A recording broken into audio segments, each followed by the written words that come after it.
of 4 to 8 degrees. Now you're up to date on News Talk. The Football Show on Off the Ball. With Paddy Power, the greatest football partnership since Shearer and Owen. I'm prepared to do anything I can to play for my country again. Do it then. What about your start to the game? It wasn't bad, was it? Why should an honest answer be a mistake? How can a modern day manager not have a mobile phone? Why should he? Right, just on 9 o'clock on this Wednesday evening. Delighted to have you along with us. The live football continues. Bring up to speed on that in a minute. Not a huge change from where we were at a couple of minutes ago, but to let you know as well that Damien Delaney is still with us here in Shearer. Keep an eye on that PSG game. 2-0 up at home to Real Madrid. We're also got Manchester City 2-0 up at Shakhtar Donetsk, so we'll tell you about those in a couple of moments. We're going to be joined on the line at about 9:15 by Kenny Cunningham. He was watching the Tottenham game earlier today, and so he's going to tell us all about exactly what happened in that game. And a 2-2 finished at Olympiakos. And Mark Lawrenson will be on the line about 20 minutes after that, and he's going to talk about Liverpool's defeat to Napoli yesterday. So that's all to come on the Football Show, and plenty of other interesting talking points to get you as well, in the company of Damien Delaney here alongside me, who's watching the game in Paris 3-4 minutes into the second half. Still 2-0, and as you were saying, PSG full value for it. Yeah, the one-touch passing and the pace they're playing at is fantastic. But equally, Real Madrid have been lacklustre, been slow, been sloppy on the ball. Definitely PSG full value for it. Just to let you know that Man City, as I said, in action in Ukraine tonight. It's in Kharkiv, but over the next few weeks they're going to be without John Stones, who's got some sort of a muscular injury, and Aymeric Laporte is also out injured, leaving Nicolas Otamendi as the only fit centre half at Manchester City. Brian Kerr and Graham Sinessa are on Virgin Media Sports this evening. They've been discussing Pep Guardiola's defensive concerns. No doubt it will hurt them. I thought going into the game against Norwich at the weekend, they'd be okay. They'll be fine against the due respect to Norwich, the lesser teams in the Premier League. But when they play big teams in this competition and in the Premier League, they'll come unstuck. But they look dodgy at the weekend. You go back to the end of the season, they've lost 3 centre-halves. Company, for me, arguably was still the best defender when he was fit. And Laporte going out. And then Stones, who, they're still waiting for Stones to really settle in and get his decision-making better than it's been. Because he has everything, all the equipment to be a top player. It's going to hurt them. And the spin that Pep's putting on it is that, these are big players, we will deal with it, we've got a strong squad.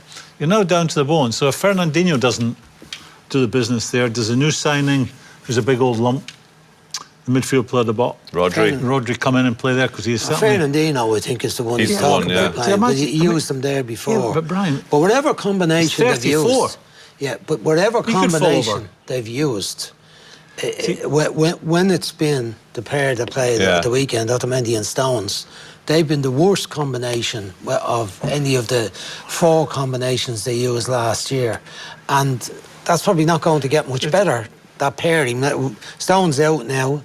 It's going to be one of the centre midfield 34 players. could fall over at any time with a muscle injury. It's that when you get the wrong side of 30, really would think the resources and the money they've spent. I mean, they wouldn't spend the money on Harry Maguire. If he could turn the clock back, Tom, he would. He can't admit it. Of course he wouldn't admit it. They should have pushed the boat out and got Maguire. What do you think? Yeah, I mean, in an ideal world, I think they probably should have pushed the boat and got him, but maybe they were restricted. I talked about this last night with financial fair play. They were already under investigation from UEFA or somebody about breaking laws or rules. So. Could they have? I mean, maybe this sounds ridiculous. You'll bat me down if it is. Could they have kept company? I think he probably wanted to go company. He obviously had a job lined up. I think that was probably lined up a long time out. So I think he's one that wanted to step away on a high. Maybe he didn't want to stay and hang around. But he's injured now as well. He couldn't even play his own testimonial. So I mean, he's not someone that they probably should have replaced him. But all right. Virgin Media Sport has over 400 UEFA Champions League, Europa League, and Nations League games live this season. It's available to all Virgin Media TV customers.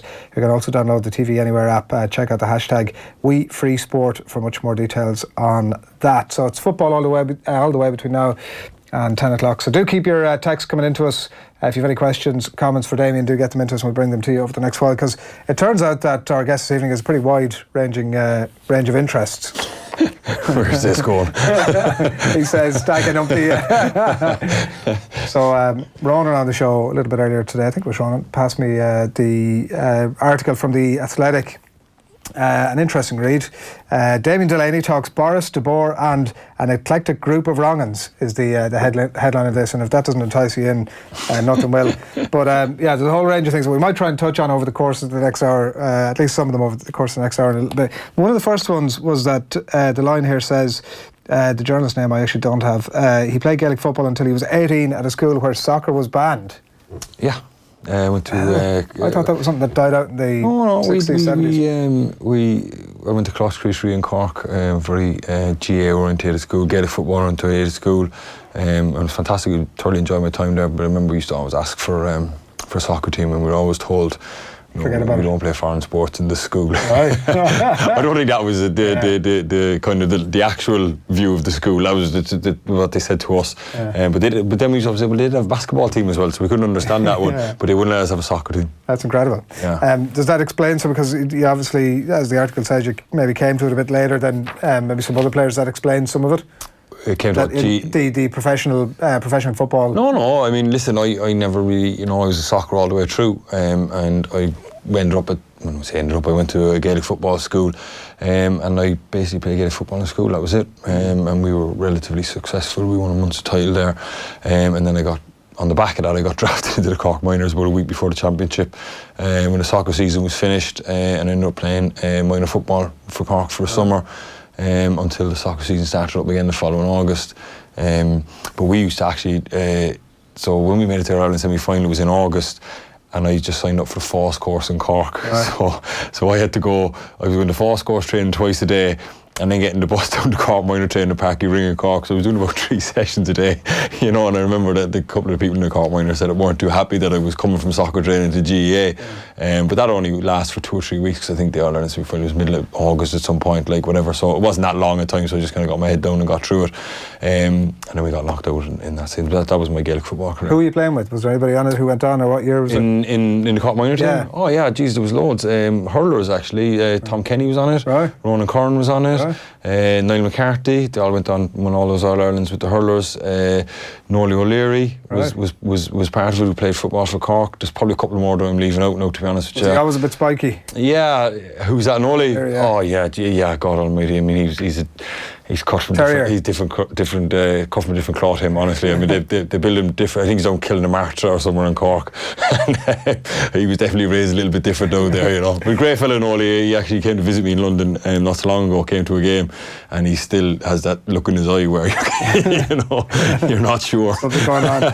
What position were you playing? I played midfield that year, yeah. All right. So, were you always taller? Yeah, I was, yeah. Well, no, actually, no, I was kind of growth spurt about 15, 16, I'd say.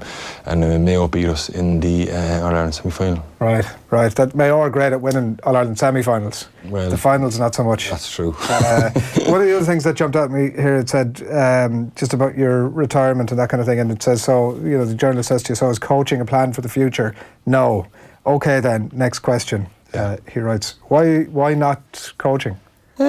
Just doesn't really interest me at the moment, if I'm being honest with you. I think I was involved in football long enough, and I think just to jump into the coaching side of it, I'd like to do something else and try and expand as a person, as they say, or expand or take some time out. And look, if in a year's time I still have the bug for football, or I still feel like something to contribute or something that I can do. I mean, I haven't even done any of my badges, so I'm not even qualified to be a coach anyway.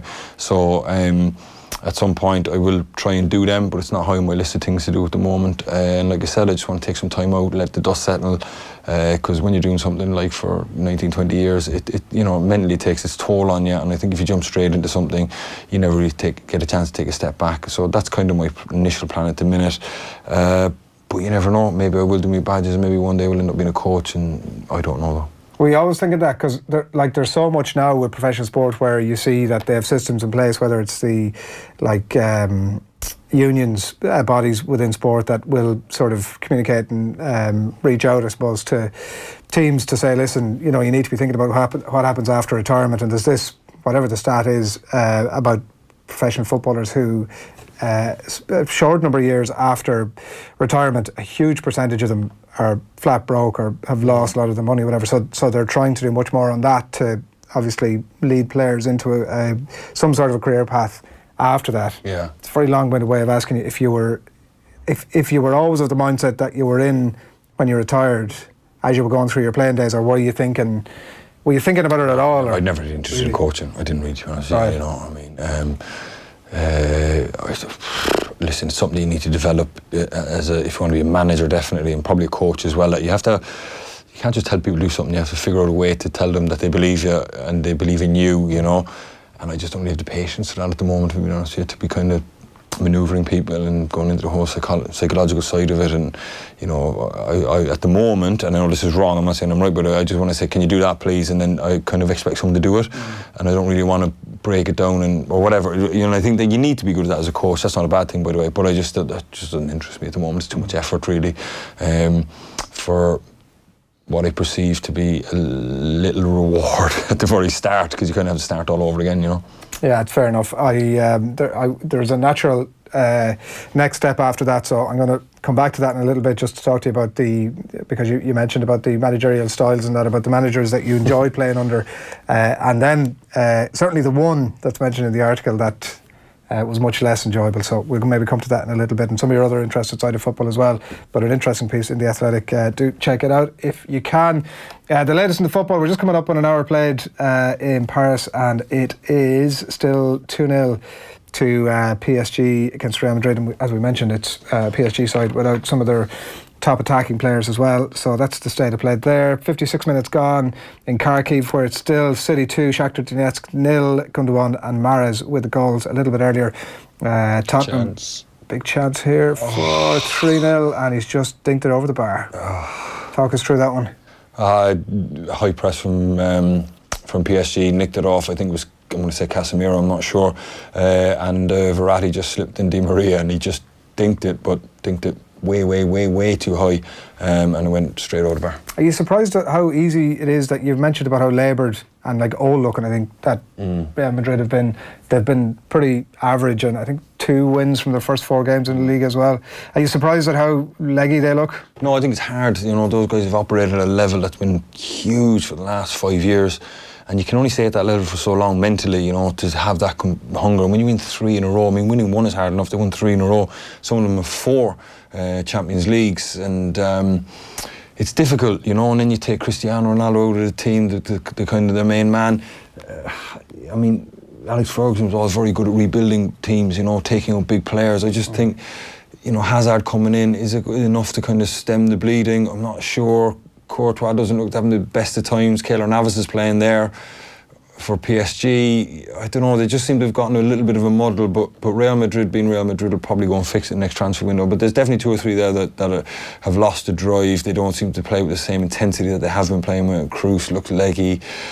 Like as I said earlier, Benzema offers absolutely nothing, if I'm being honest with you. Right. So there's a few there that I think that just, not that they're bad players, but they probably need to change as well as players. They could probably do going to a new club just to, bit of a challenge. Yeah, to reinvigorate them, you know. But I think when you've operated at the level they have for as long as what they have, it's difficult to maintain that. Yeah, Choupo-Moting on for PSG, who, very close to going 3-0 up there, but it just slides past the post. Choupo-Moting, the former Stoke player, on there for PSG. Cardi, the player to come off, but they're still very much in control. And as Damien has been walking you through, very much in control, not only just on the scoreline, but everywhere else as well. So we will keep across that game for you. We're going to talk a little bit about Tottenham's draw at Olympiakos in just a few moments with Kenny Cunningham after these. Football on Off the Ball with Paddy Power, the greatest football partnership since Shearer and Owen. Continuing this week, the Hard Shoulder and Emirates, sending you to the Rugby World Cup 2019 final. Fly Emirates. Fly better. This week on News Talk. Have you noticed something different about Lidl's ads this week? They've allocated all of their spend towards supporting Jigsaw, the National Centre for Youth Mental Health. Shining a light on the power of listening for young people and their mental health, check out Lidl.ie/OneGoodAdult. This Irish success story is brought to you by Guaranteed Irish. Did you know that all of the 34 million pots of Sudocrem sold in over 50 countries worldwide are manufactured by an Irish pharmaceutical company in Baldoyle? Trusted by mums, dads and beauty queens across the globe, while also supporting 51 Irish jobs. Guaranteed Irish helps you support companies that are altogether better choices for our communities. So, look out for it.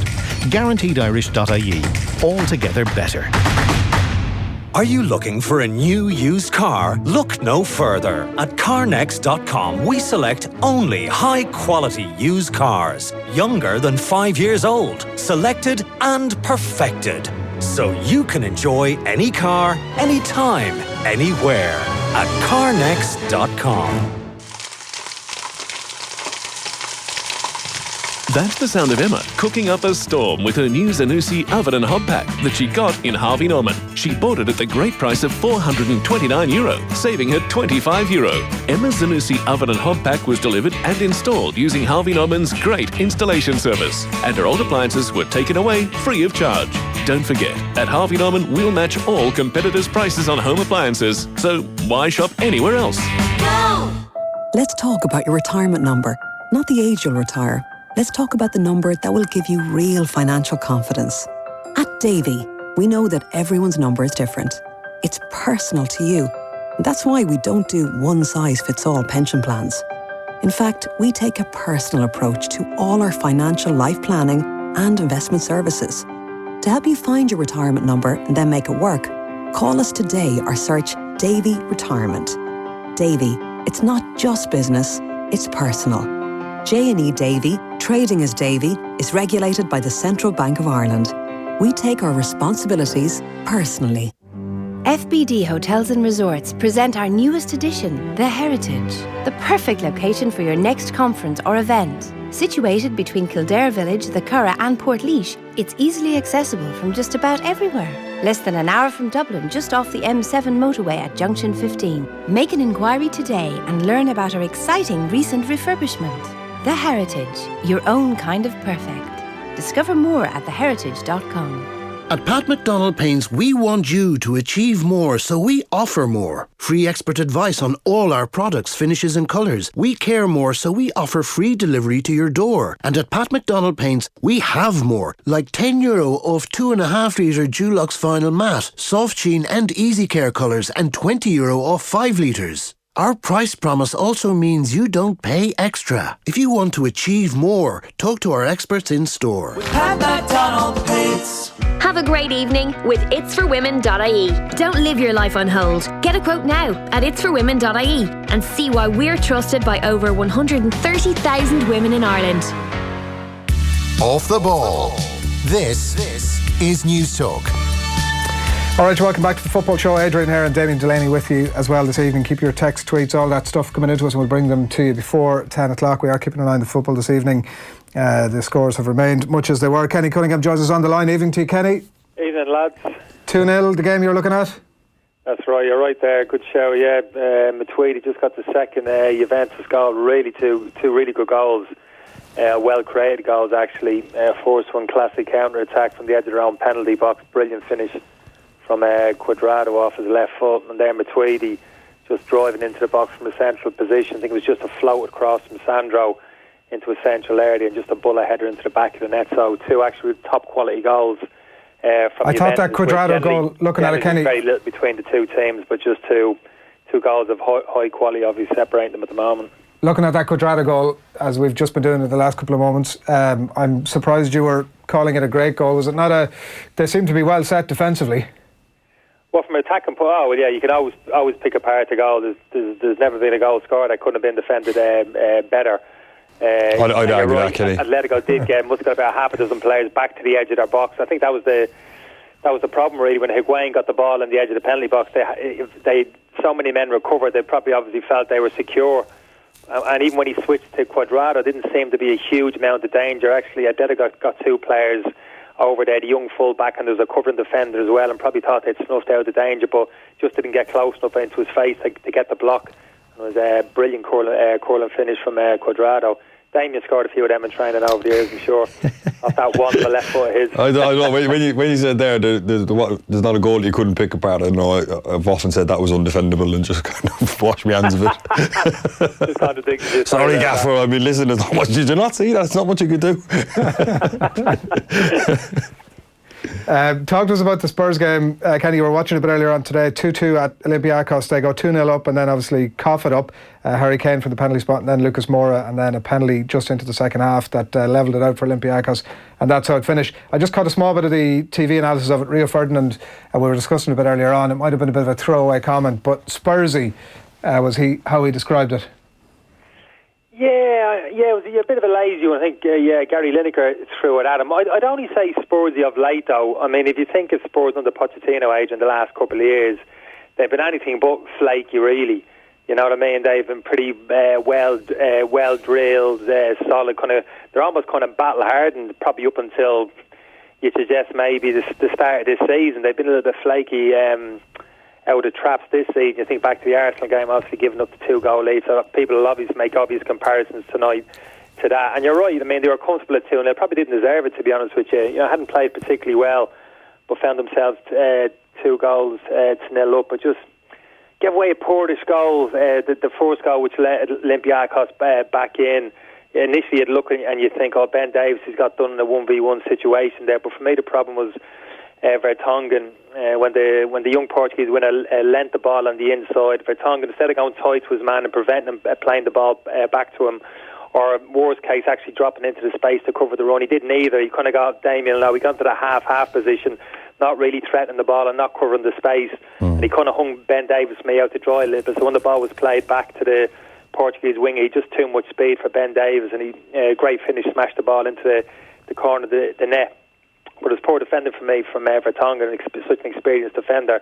Should have done one thing or another, you know, a little bit lax. Should have been a bit more concentrated and a bit more decisive in his decision making there. And at 2-1, as we all know, it's pretty much game on, and Olympiakos came on strong and got again Vertonghen for the second goal, a little bit clumsy, got himself to a good covering position, didn't sell himself, but just stamped down on his foot a touch. And we all know in the modern game, you know, forwards don't need any encouragement to hit the deck, so technically yes, it was a penalty, and that was it. Game was done, so they will be frustrated, Tottenham, but off the back of what they achieved last year, they'll point back to the Champions League last year, I'm sure, kind of slow start they made in the group campaign and where they finished. And I think it's a fair point. It's not really how you start in the Champions League, it's how strongly you finish. So I'm sure they'll feel as if they've got plenty of time to find a bit of form and a bit of momentum kind of going into the second half of the season, certainly.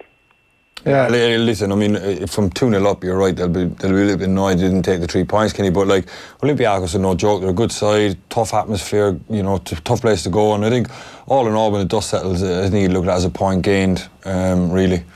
Yeah, you'd expect them looking at the group, Damien. I mean, obviously, boring. The only thing is, if you're being greedy, you want to win the group, ideally. I know it's not a given, you know, if you come second, necessarily you'll get the harder draw. You can get lucky in that respect, but ideally you'd like to go and win the group. So this makes it a little bit tougher, because I think I look at Bayern Munich this year. I think they've been a little bit flaky, Damien, the last couple of years.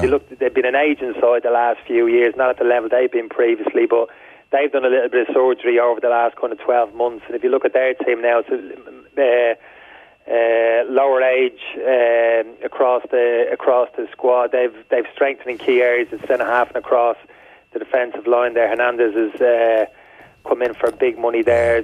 Soule's established him there as centre half, and they've made some astute signings. Perisic as well, coming off the flanks. Gnabry, I don't know if any of you saw the Northern Ireland game, international game last week. Damien Edge, I don't know if you saw, but Gnabry's performance for Germany was absolutely outstanding. And this was a lad who was like showing the door from Arsenal, like just you're not good enough. Went over to Germany. I think it was Werder Bremen he went to initially. He's kind of rebuilt his career. Bayern Munich have picked him up. Haven't paid huge money for him, but he really impressed. The game against Northern Ireland, he actually run the show for the whole of the second half. He's the best player on the pitch. So I look at that Bayern Munich team this year, and I think they've kind of they're rebuilding, and they kind of strengthened in key areas where they needed to do. So they'll be stronger. Yeah, and they won't be easy to get the better off from a Spurs point of view. Yeah. Stefan Savic has pulled one back for Atletico, Kenny. I don't know if you're watching that out of the corner of your eye. You know what? The telly's about 4 foot from me in front of me, and I've missed it. I was that like engrossed in Damien's chit chat there, like, you know, I wasn't even aware that a goal had been scored. I'd say it was a defensive error anyway, Kenny, whatever happened. Well, I'm glad, because it's game on, 20 minutes to go, and you're talking about the atmospheres inside the stadium, the Olympiakos, but even before the game here, watching the game on telly, the Metropolitanos absolutely electric. Atmosphere was fantastic, and even now you can see it now. I've got the volume torn down, but flags are flying behind the goal. They'll be sucking the ball almost into the Juventus goal the last 20 minutes, looking for that equaliser. Yeah, former Man City player on the mark there. So 2-1 that remains. City 2-0 up still at Shakhtar Donetsk, and that game that we've been watching here is still 2-0 to PSG. Bayern Munich, by the way, 1-0 up on Cervena Zvezda. Now, one last one on Tottenham, Kenny. Like, obviously a sticky start to the season for them in the Premier League. They looked as if that 4-0 win over Palace the weekend could have been transformative for them. I don't know if this sets them back, or what you've been seeing from them in a way that might suggest they're not quite the team they were last season, or am I overstating that? I think you're right in terms of performances, Adrian, are at the level that we've been accustomed to seeing under Pochettino the last couple of years. But I think there was issues for them with some of their key players over the summer. Clearly, Eriksen, we all know the situation there, itching for a move to a certain extent. Was it going to happen? Was it not? New contract or not? Was he going to get paid the money he felt he was entitled to, etc.? And one or two issues about some of the senior players as well, Vertonghen and Alderweireld in particular. And I think if you have a couple of your senior players, they've been key players, integral to kind of Tottenham's success over the last couple of years, and then not quite where they need to be in terms of their headspace at the start of the season, you're thinking potentially they could still be able to force a move abroad, etc. I don't think that's ideal. I'm not saying that I wouldn't go as far as to say they're showing the wrong attitude and not applying themselves, but when they're not totally focused and kind of at it as they have been, because they've really been the driving force behind Tottenham's kind of success the last couple of years. So it only needs a little bit of that, a little bit of lack of focus amongst those type of players, and there can be a little kind of drop off for me. So it was encouraging the performance Saturday. Pochettino spoke about a meeting, a bit of a rallying call during the week, and that can be a good thing on occasion, just to say, right lads, this is it, we're all together now, nobody's heading out the door now, let's just focus and get back to the levels that we have been previously. You know, we owe it to ourselves, your teammates, etc., etc. So he seemed to get the response he wanted from the players. I saw a bit of that game at the weekend, and the energy levels were good. The intensity, some of the combination play was really good. What we're used to seeing from Tottenham's son in particular was brilliant. So I'd expect more of the same as the weeks go by, that type of Tottenham performance. And as they get one or two players back from injury, they've been struggling. Ali's been out for a period of time, and Dombele's been injured since he started his career. So I'd expect that improvement to come from the Tottenham team. And I think as the season progresses, we'll see them find a bit of rhythm and that bit of quality to the play, which we have seen previously. Yeah, I completely agree with that, really, you know, especially if you've one or two players, you don't know what kind of offers Eriksen had on the table, or where he was going to go, and the type of money that he was kind of, maybe he would deem kind of lost out on for the moves that he could have had. So, you know, like you said, one or two players just lose 1 or 2% focus. You have a slow start, but, you know, they're all professionals. I'm pretty sure they're all refocused. I know they had an iffy pre-season as well, with a lot of players were injured and young lads were playing and stuff like that. So they've had a slow start, but I don't doubt that once they get up and running, they'll be thereabouts again at the end of the season. And obviously, I mean, 7-point gap in the Premier League after that few games, as we've seen, even late in the season, can be absolutely nothing. So we'll see how that unfolds over the next while. There's a goal for Real Madrid, but the flag's gone up, so that will be ruled out, I think, by the looks of things. And I don't know, was he interfering? It's one of those ones. Oh my God. Benzema. Yeah, there was someone coming back. I think he's going to go to VR and it'll be given, because unless they can say that he was interfering with play. The assistant referee seems pretty determined. But did he touch it though? He made a play for it, so possibly. He made a play and probably walked across in front of the goalkeeper. Yeah, that might be the one little thing that Benzema saying. Well, I mean, I didn't do anything wrong. What are you saying? But I'm desperately searching for the Real Madrid channel here on the box. I'll get Shane to have a word in your ear there and give you the channels, Kenny. Well, we did want to ask you about Liverpool when you're on as well. I don't know if you saw the game yesterday, but oh yeah, really good game. Really enjoyed it. That was a really good game of football. Are you concerned about Liverpool? I mean, look, 5-5 in the Premier League and obviously trucking along nicely, but the reason that the result yesterday stands out so much, it's so infrequent that we see Liverpool been beaten. When you break it down, you look at them defensively particularly, is there any concerns for you there? No, not overly. It's just small, because the first couple of games of the season, there was just a small issue there with me. It's probably still there, to be honest with you, in terms of... might have spoken to Damien about when I last spoke to him, just in terms of that kind of defensive line. which they're keeping. Now, I like Liverpool, how they squeeze the pitch. You go after teams as they do, you have to keep the whole team compact. Everybody's got to come up the pitch. That means your defensive line squeezes as close to that halfway line as possible. But for me, the issue is it's when they get there, wherever that defensive line is, whether it's 5 yards from the halfway line or whether it's 5 yards outside their penalty box, it's their decision making after that, Adrian, because once you squeeze to a certain point on the pitch and hold your defensive line, what happens next is totally dependent on like a number of factors, i.e. the opposition man who's in possession of the ball. Is he under pressure? Has he got his head up? Has he got time to pick a pass? The positions of the opposition forwards around you, are they in an offside position? Are they not? Are they in a position to break the line and attack the space in behind? If so, that affects whether you can actually hold your defensive line or whether you actually need to drop into the space in behind. And too often this season, that's not a huge issue. Like I said, it hasn't cost them any games yet, but it's cost them goals. It cost them goals the first game of the season against Norwich, and Pukki just drifted in behind the defensive line. Everybody stood and put the ball into the back of the net. And there's been quite a bit of that, and I haven't quite seen it rectified. I'm surprised because teams, better quality teams, will recognise that, and forward players generally are very good in terms of the time and the quality of their movement in behind opposition defences. So it's just something there I think they need to tighten up on. It's only a small thing, but it potentially could cost them a little bit going forward, because I haven't seen them resolve it even the last couple of weeks. Like I said, it's one of their strengths, keeping the game compact, squeezing up, keeping that line nice and high, shortening the distance between the defenders in kind of midfield. That helps when you're ratting around the pitch trying to win the ball back, which they're as good at as any team. But at the same times, when the opposition teams work the ball to a player in space who's got his head up, and if you've got 30 yards of space in behind you and you're playing against opposition forwards with kind of good pace and good movement, you've got to back into that space. The whole defensive line has got to drop 5-10 yards and deny them that space in behind. So that'd be the only small thing I think they have to worry about. I wouldn't worry about the goals last night. Van Dijk obviously made a mistake which we don't usually see. I wasn't happy with his reaction, his throwing his hands in the air. That seems to be a natural reaction from him. So the one thing I don't like with him, he's very quick to point a finger at other people, even when he makes a mistake himself. I don't like that. I'd much would have rather seen him last night hold his hands up to his teammates, Robertson on the inside, whoever it was, and say, look, sorry about that was my fault. I saw him at the corner of the screen just throwing his hands in the air as if to say, well, what did you... That wasn't my fault. I honestly don't like to see that, but that's only a small little bit of detail. But no, I think Liverpool are in great shape. Like they're my team to win the league this season, so I'm going to stick with it. I think they have all the weaponry there to kind of outstay Manchester City over the course of the season this year. I think they're going to do it. Yeah, all right. We do have a text in to say that, lads, everyone's forgetting Liverpool are missing the best goalkeeper in the world at the minute, so that might be an element of everything as well. Kenny, pleasure as always. Thanks a million.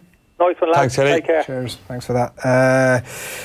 Right, back to a little tome here now that we had a bit earlier on. Delaney harbours strong political views. The Trump regime is a sitcom. Boris Johnson is a hideous clown of a human being. The perception of Labour Party leader Jeremy Corbyn as a Marxist is incorrect. Yeah. I've read Das Kapital. Das Kapital. Wow, that was a hard read. Was the line that stood out from here. Yeah. Delaney says he believes in Brexit with or without a deal. Yeah. As for a united Ireland, that won't happen in our lifetime. Yeah. Now, I'm not looking for you to comment on each of those individually, but you're you got me going. You're incredibly... I think he said something about one point where you got most animated. I think it was this and the Frank de Boer chat. Yeah, probably. You're incredibly interested in political... I am. You know, I take an interest in it. I listen, I read, I watch. I'm interested in history, so I've read and listened to a lot of audiobooks and read a lot of books. When I say I read Das Kapital, it was a tough read. I got about a third of the way through it and realised it wasn't for me. Then I a second bash at it in an audiobook, and that was even harder. So when I say I read it, I didn't get through the whole thing, but I just wanted just a general breakdown of what Marxism was really, and I think I got that from it. Right. Is it something that you're interested to look in at and see what's going on, and sort of like you say about the sitcom thing, there is 2019, it's some of the best drama that you'll ever consume. Is it that, or is there something deeper in you that would I just think it's fantastic. It's just an interesting time, you know, politically. It's one of the most interesting times I don't know, but I would say probably of the century. I mean, it's unbelievable with Brexit. It's going on, and Trump being in there, the rise of the far right. There's just loads of interesting things going on, and if you can I try to look at it from a neutral point of view. I'm not saying I'm anything in particular. I just like reading things, and you see some of the hypocrisy that's going on out there, some of the way some of the media report certain things, especially in Britain at the moment. You know, it's gone crazy.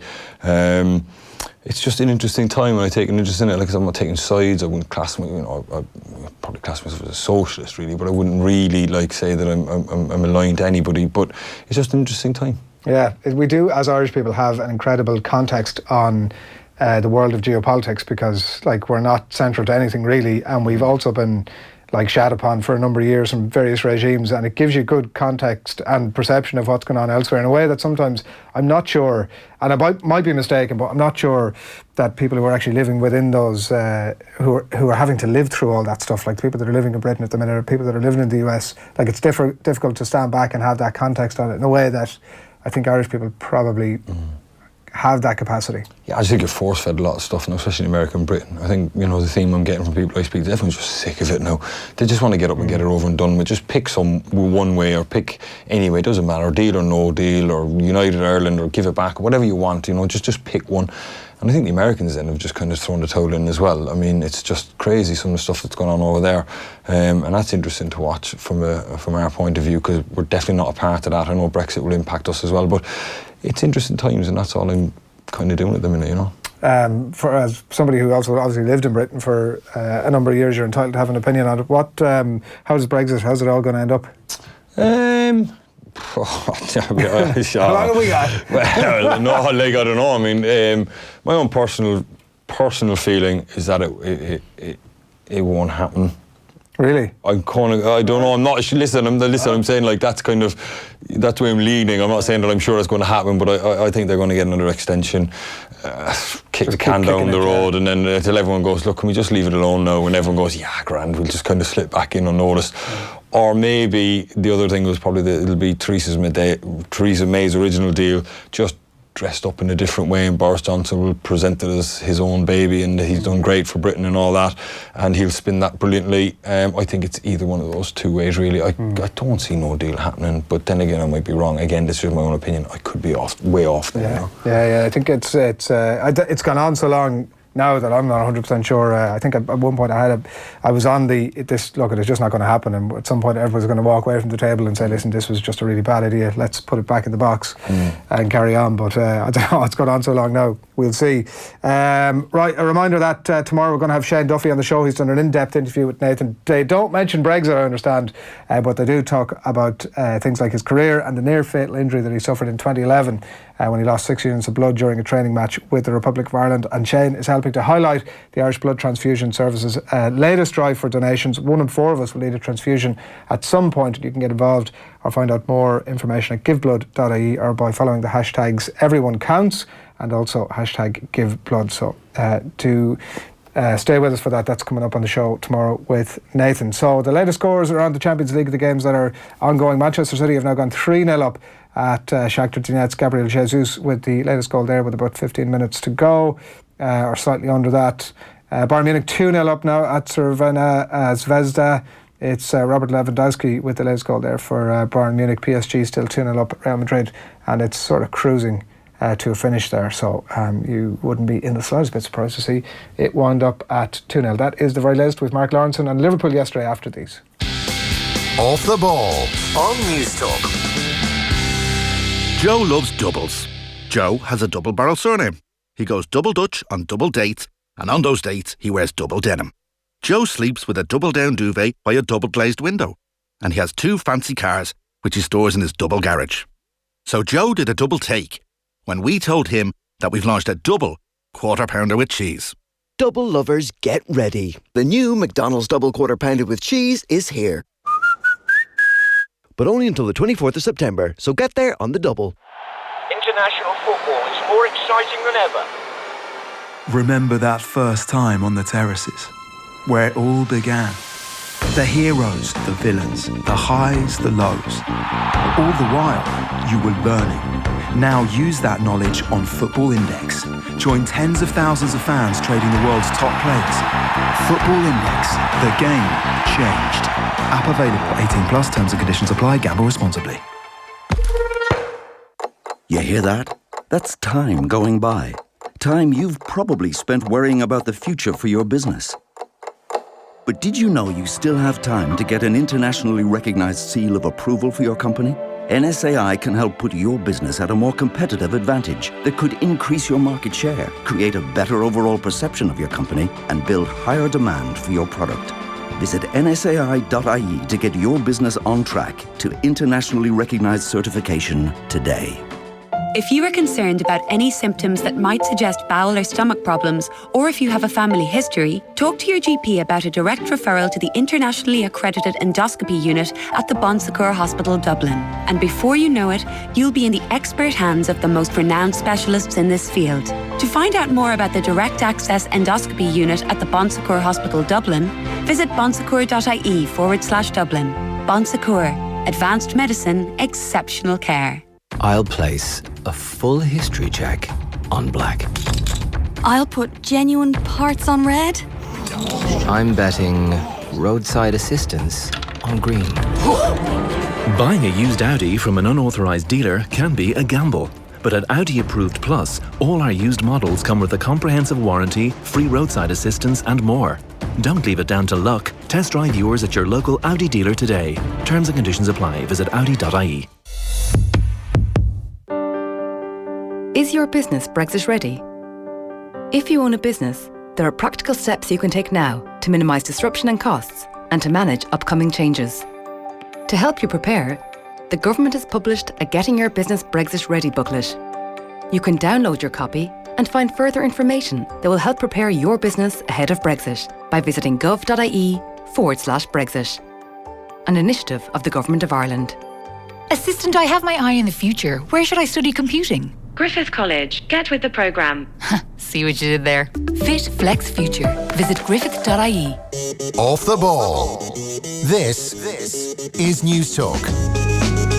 All right, just got a 9:45 on this Wednesday evening. The football continues. No great changes from the updates we gave you just before the break there. Mark Lawrenson, though, joins us on the line. Good evening to you, Mark. It was Napoli 2, Liverpool 0, obviously, that we wanted to talk to you about. We just had Kenny Cunningham on a bit later on, and we were talking about the defensive issues at Liverpool. He says they're at the minute costing them goals and not games, but that time might run out.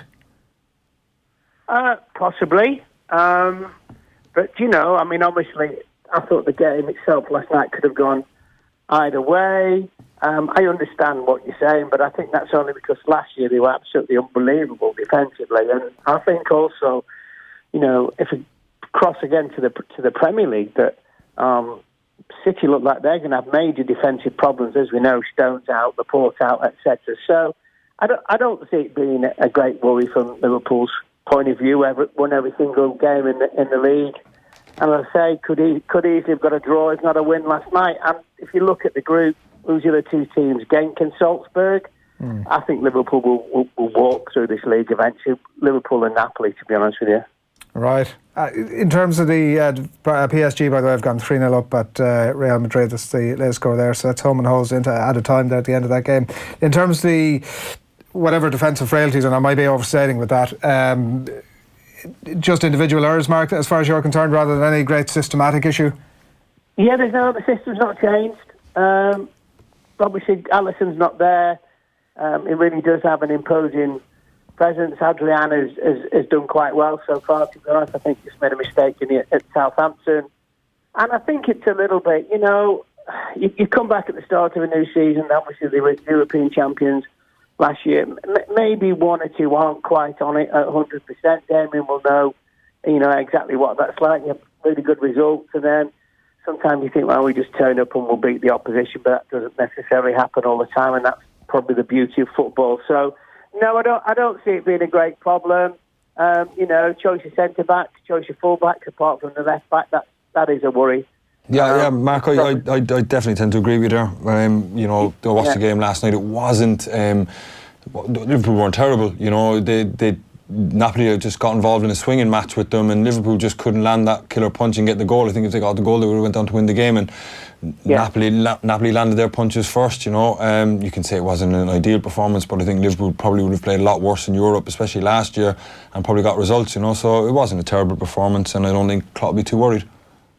No, it won't be. Listen, last year in the league basis, the 3 games away from home, they lost all 3. They lost in Belgrade to a very average team. So, I think that is the thing about the Champions League, and I know that we love it, but it's just designed to get the best teams in Europe and the big teams through to the knockout stages, because that's where all the money is. And as you know, teams have gone through in the league basis with only 8 points. I expect Liverpool to have at least 10, 11, maybe even 12 by the time they finish. So I don't think there's been great kind of meetings at Anfield today and finger pointing whatsoever. I think it'll just remind them that, nobody's unbeatable. Go again on Sunday at Chelsea. Yeah, and things have obviously been trucking along for them so well domestically as well. Just one last point on that, on the game yesterday. There seemed to be, certainly to me anyway, looking in, that a lot of needle between some of the Liverpool players, like with Mane and Salah at one point, Henderson, and it might have been Mane as well, Van Dijk, around some of those mistakes, seemed to be pointing a lot of fingers at others as well. Is that something you like to see? Nothing wrong with that, Adrian. Yeah. Absolutely nothing wrong with that. Yeah. If you'd seen some of the rows that we had in our time at Liverpool, fists were raised, there was fights in the dressing room, absolutely everything. But you know what? At the end of the day, everyone kind of gets on with it and shakes hands.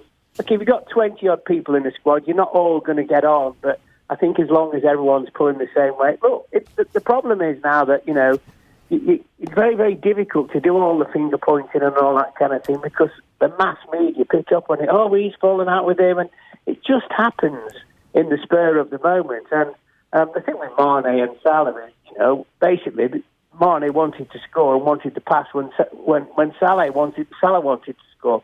That's life. But as long as that kind of thing doesn't affect the results, it just is not a problem. Yeah, during commentary, Ronnie Whelan, and it might have been that probably drew my attention to it a bit more as well, had mentioned with that one particularly where it might have been Mane on the ball and he could have pulled it back to Salah, who was in a better position, and he didn't, and there was a bit of back and forth between them, and he, I think, was suggesting that there was something a bit deeper there, but look at as long as go on. There was that point, I don't know if it was the weekend or the other week, I would say Salah is the most greediest of the players that they've got. He just wants to score. Now, we all get that, because we know that scoring brings you glory, etc. Firmino is probably the one who doesn't mind passing to anybody if they're in a better position. Look, but the three of them together, I don't think there's a better three in world football. And you can give me Mbappe and Neymar, Cavani, all those kind of guys when they all together at PSG. Because the thing about the 3 Liverpool boys, they actually work going backwards rather than just forward, and they're brilliant for the side. But it's nothing. It's my very first day of training at Liverpool, way long time ago. We had a 5-a-side. It was a pre-season friendly. We just to play Atletico Madrid, and after 5 minutes, Graham Souness and Alan Kennedy were trading blows, and I'm thinking, what the hell is this? And Joe Fagan went, well, that's enough, get on with it. And listen, it's life, isn't it? And away we go. One last final one for you on Sunday's game. It's Chelsea-Liverpool, obviously it's Stamford Bridge, a game that's live and off the ball. Nathan and Brian Kerr will be there. These Chelsea kids surely won't have enough for this experienced Liverpool side, Mark? I wouldn't have thought so. I think, to be honest with you, with Chelsea, apart from, I would say, Wolves away last weekend, they've not played well for 90-plus minutes. They've played really well in spells. In some of the games they've scored early, and they've not been able to back it up. They're still missing one or two, as you know. Looks like Mason Mount as well might be out, and he started really well for them. I do expect Liverpool to win the game, because I do think they will have too much for Chelsea. Not just ability, but also in terms of football in nous. Yeah, all right. Mark, pleasure. Thanks a million. Thanks, Mark. Thank you. Cheers, thanks for that. What do you think about that game on Sunday? I think that Liverpool have too much with Chelsea. I think the energy and the tempo that Liverpool play out will be way too much for Chelsea. It's just last night Napoli could match that tempo and could take what Liverpool were throwing at them and managed to land a couple of blows themselves. We've only a couple of minutes left. Probably enough time just to ask you about Frank de Boer. We can't go off air without asking about Frank de Boer. What actually happened? The one thing I couldn't figure out from the article, what actually happened? I didn't tell him, that's why. Nothing. Just, didn't see a difference of opinion. Was there something specific, or was it just... yeah, there was, we said a difference of opinion. I didn't think... Well, he thought one thing, I thought another, and that was it. I was training with the youth team. And was that about you, or was it like... yeah, a bit about me, but about everything, Okay. just... a philosophical opinion. Yeah, it was over. Nice, steady. Him and his assistant. We had a right little go there one day, and then that was the end of me. Right. Come in here to train with the kids. I was like, "I see you later." Right. So that was me training with the under-23s and the youth team for a few weeks, till he got the sack. There's another side to that story which involves Roy Hodgson that we're going to have to do another time, but we'll definitely do that. It was an absolute pleasure to spend some time in your company this evening. Thanks a lot for coming into us. Enjoyed that. The football actually wasn't amazing to look at, as it turns out, and PSG. Well, we did squeeze in cinema and politics and good stuff like Brexit. We got a lot of time on Brexit. What's not to love? You lost some listeners today, I'd say. Earlier on, we asked you who scored Liverpool's opening goal in the 2019 Champions League final against Tottenham. The answer, of course, Mo Salah. Congratulations to Ted Kyo, who's in Killarney, and he's won himself a €100 voucher for appliancesdelivered.ie. You're also in the draw to win that ultimate entertainment package, a 55-inch Samsung TV with all the trimmings, and all thanks to appliancesdelivered.ie, who have the best range of big screen TVs and accessories delivered in time for the biggest games. Tomorrow morning on OTB AM, our daily sports breakfast show, live as ever across the social channels from 7:30, and you can listen to it on OTB Sports Radio on the Go Loud app. Back on your radio tomorrow from 7 o'clock on News Talk. John Giles will be along. We have the best of our Heineken Roadshow from Limerick this evening with Clive Woodward, Brian O'Driscoll, Keith Wood, Pat Short, and the Scottish legend Craig Chalmers. And Shane Duffy will be joining Nathan on the Football Show, a very special edition of the Football Show. And Tom Dunn is up next. Good night. Get with the programme. Update the News Talk app now in the App Store or Google Play Store. Movie buffs and sports fans are about to clash, because the sale that stacks up is back. Switch to Virgin Media and get superfast broadband and TV with Virgin Media Sport, and now with the choice of Sky Sports or Sky Cinema. All for an awesome €55 a month for 12 months. The sale that stacks